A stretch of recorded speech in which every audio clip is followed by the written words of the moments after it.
Yes, there she is. Wow, the lovely Bonnie Bernstein joins us. We have brought you Bonnie Bernstein before. I want to say at least once, maybe more, on Radio Rose at Super Bowls. But 100%. Yes. good to have you on the program, Bonnie. How are you? Thanks so much for joining us. Good morning. How you guys doing? Thanks for Come having on. me. We're doing great, but we can't figure it out. I don't know if you've noticed this, but it's not exactly. And people didn't even know a basketball was round here in South Florida, and all of a sudden we have not won but two teams in the Final Four, including FAU from Boca Raton, Florida, where they only drew 300 fans for Gucci Bag Night on opening night this year, and now they're in the Final Four. It's remarkable. It is. It's pretty amazing, and I've been asked a couple of times who I'm rooting for, and FAU is probably the team, but it's more of a personal thing. I've just been a huge Jim Larinaga fan, dating back to when he was coaching George Mason and took Mason to the Final Four back in, I think it was 2006 or 2007. Yes, 2006. So FAU's had a pretty amazing run between football and basketball and getting to the Final Four. But guys, I think it speaks more broadly about, once the transfer portal really got up and going, and once the NIL deals first started coming in, people thought, oh, it's going to create a state of upheaval for college athletics. And to a certain extent it has. But what it's done for the game of basketball is create a level of parity that I think is compounded by the fact that now we've sort of been in this run where one and done, you may have these extraordinarily talented teams, but they're only going to be around for a year. And so ultimately, while yeah, we all love Cinderellas in the first and second round, we especially love the Cinderellas unless they busted your bracket in the Elite Eight and the Final Four. And that's, what I think we're starting to see. Yeah, my bracket, I was saying, looked like Vito Antifermo's face after the Hagler fight. Everybody's Yeah, everybody's my gone nose was on after the the side of my first face round. like Larry Zonka. I mean, it was just unbelievable. All right, let's talk about your project here. And Bonnie Bernstein, very interesting because it's National Women's History Month. And of course, I don't know if you were locked in by the time we had this intro plan, which included, one of the pioneering women in broadcasting, the lovely and talented Leslie Visser, who has the unfortunate distinction of being a good friend of the show. I think it's something that she would denounce publicly, but she doesn't mind coming on, and she's a big fan of yours, and you've done something that I think is long overdue, and we speak about it from this context a lot, Bonnie. Where I always felt like when I was growing up, which was like centuries ago, that women were missing out on the chance to get the social bonding and the life lessons that come from playing even recreational sports. And all the guys are out there and we're playing together and we're doing our thing. And the women are, unfortunately shut out from this. And now through sports, you have this series that you developed, She Got Game, an audio podcast series that talks about the relationship of sports and the influence it had on many of the most successful women in business and in sports as well. Yeah, it's called She Got Game, Inspiring Women Inspired by Sports. You can find it on Audible. And we profile 10 women who are successful in all walks of life, who are celebrities and leaders of industry and world-class athletes. And what they all have in common is that they played sports growing up. So there will be names you recognize as athletes, like Layla Ali and Shawn Johnson, the Olympic gymnast. But what you may not know is that they've leveraged life skills learned in sports to go on and become very successful businesswomen.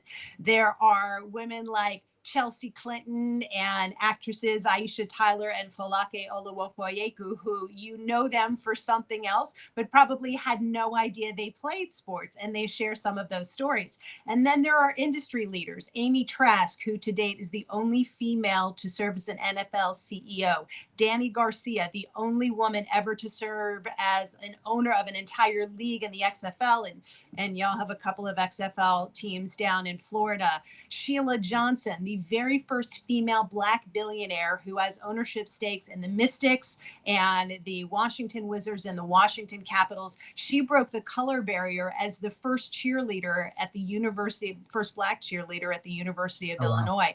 And so we have all of these amazing women, some of whom played sports, many of whom you don't, but they all talk about how they have leveraged leadership, teamwork, resilience, accountability, time management, all of these critical life life skills to thrive in their careers. Bonnie Bernstein, our guest here, and the podcast series is called "She Got Game." All right, now what were some of the aspects of doing this that stood out for you? I mean, you mentioned kind of in an overview all the different things these women were able to accomplish after experiencing things in sports. But what when you're doing a series like this, I would imagine there are a few things that you go, "Whoa, man, that's fantastic." What really stood out to you, Bonnie? Well, the inspiration for the series, interestingly enough, is research based. So there's a study that points to 94% of all female C suite executives, your CEOs, COOs, CFOs, all played sports growing up. So the fact that the series, in and of itself, is research based is pretty cool. But I think it also fosters a really important conversation on a broader level, because typically when we're talking about athletes, they're the best of the best. They're the elite athletes who are winning championships and gold medals.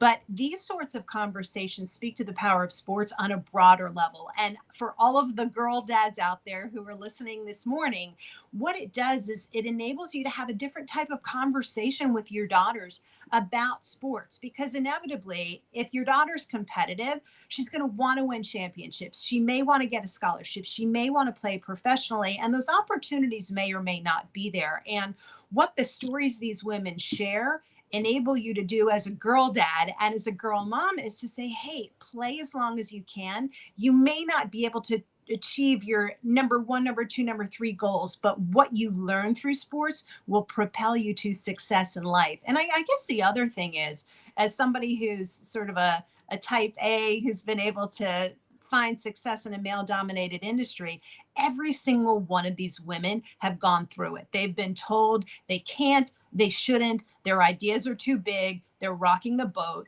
they should just stay in their lane. Every single one of these women has shared these stories. And so when you listen to them, it sort of gives you a sense of comfort, because a lot of times I think we as women who are trying to achieve great things, we feel like we're alone in a boat paddling upstream.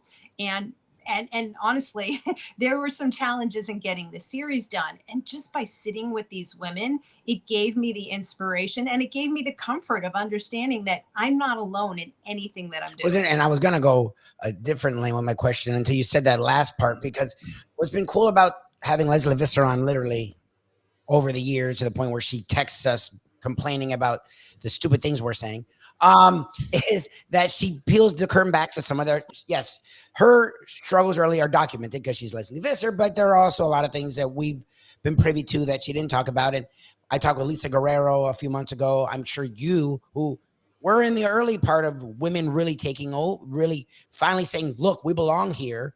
Um, you just used the term struggle for a project you did now in the 2020s. What were the struggles you had to do when you just said it? There's women CEOs all across sports, all across business, all across entertainment. You still had to deal with struggles just to get a podcast series put together? Yes, because while we have more women in leadership positions than we ever have, it's still hard to get a concept like this across the finish line.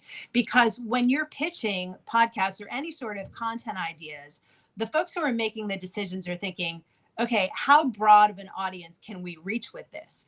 And for those who haven't done the research that I have, they probably don't realize that the power of sports is real and it's meaningful and it is so much more far reaching than you would ever imagine. And so, there's that's some of the stuff I deal with as an entrepreneur. But even dating back to when I first got into the broadcasting business in the early 90s, if it weren't for the intestinal fortitude that I got playing sports. Now, I went to the University of Maryland. I did gymnastics. I blew out my ACL freshman year. I was told by the orthopedic my career was over. I came back. I had 2 other surgeries. When you go through that, and you come back and you've gone through the rehab at a time where the rehab, quite frankly, wasn't as advanced as it is now. The toughness that you build can prepare you for anything. And I say all the time, if I had not been an athlete, I would have gotten eaten alive in this industry. And that's why I think ultimately She Got Game, inspiring women inspired by sports, is so meaningful to me, because it's personal. I know exactly what all of these women are talking about. And I'm a byproduct of my participation in sports. The acceptance of women in these positions certainly has changed on the part of male sports fans, who can be a pretty harsh crowd to appeal to. And yet, Luby and I found ourselves this morning trying to figure out what it is that Kim Ng is doing as the general manager of the Marlins. And while Brian Cashman could spend like $8 zillion, have scandalous affairs with crazy soccer moms, and still persist as the general manager of the Yankees, having not won a Got to get title. that dig in there, don't you? Got No, to but I dig mean, it. it's just funny because we go, okay, yeah, Cashman's the GM of the Yankees, he's going to be there forever, and yet we're looking at Kim Ng in an impossible situation, and we literally, went ahead and fit the stereotype there and said, yeah, well, what the heck is this woman doing? Did you find that these women still feel like they're under immense scrutiny? Even though they've achieved a lot, and now that the spotlight is on them in a situation like Trask, is a president of the Raiders, right? Las Vegas Raiders, who always have great expectations but always fail. I mean, do they feel like this, has added, being a woman has added even more pressure to the situation?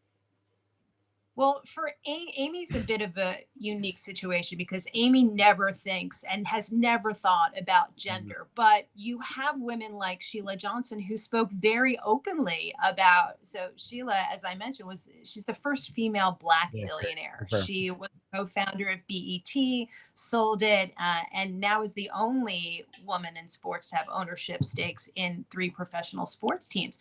So yes, almost all of these women feel like they are constantly being held to a higher standard, but rather than thwarting that, I think they embrace it. Danny Garcia, who she and The Rock own the XFL, she talked about how sports taught her to be comfortable with the uncomfortable.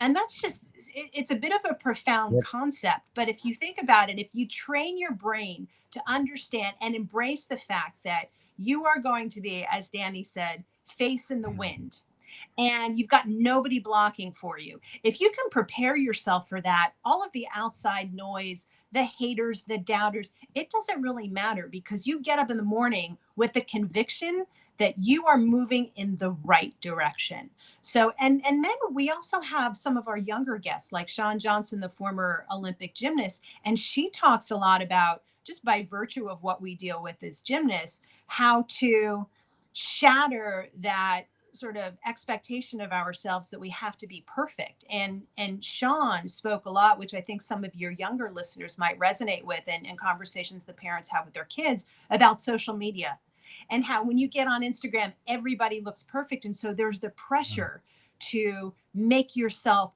look like you're perfect, to sort of live up to the perception that people would have of somebody like a Shawn Johnson, who is the all-American, cute little dimples kid who was thriving in gymnastics and winning medals in the Olympics. So the number of topics that we span that are so relevant to girls and young women and empower parents to have these critical conversations with our kids is just that for me has been one of the most fulfilling parts of the project, just getting the feedback about how these women telling their stories, the uphill battles they've climbed, the way they still feel like they are facing the wind, has resonated so strongly with a really broad audience. You have my curiosity. I mean, how do we tune in? Where do we find this stuff, Bonnie? You go to audible.com/SheGotGame. If you have an Audible subscription, you will find it there. If you're interested and don't have an Audible subscription, the cool thing is none of these episodes, I think they're all between 20 and 30 minutes. So you can get a 30-day free trial on Audible and check them all out. Please rate. Rating is very important. So if you like it, give it 5 stars or write a review or whatever. And just thank you so much, guys, for having me on, and for all of your listeners who are interested in checking it out. Very eloquently stated, and sounds intriguing, as my friend Al Bernstein would say, which I think you confirmed. You are not Al Bernstein's daughter. Not related. You're not Al Bernstein's daughter. Not related. I would love to be. No, he's a good guy. Cool. Yeah, happens to be a sweetheart, Al Bernstein. He really is. All right, Bonnie, thanks so much. Best of luck with the series, and thanks so much for sharing time with us. Thank you so much, guys. Appreciate it. Have a great day. Bonnie Bernstein, not Al Bernstein's daughter.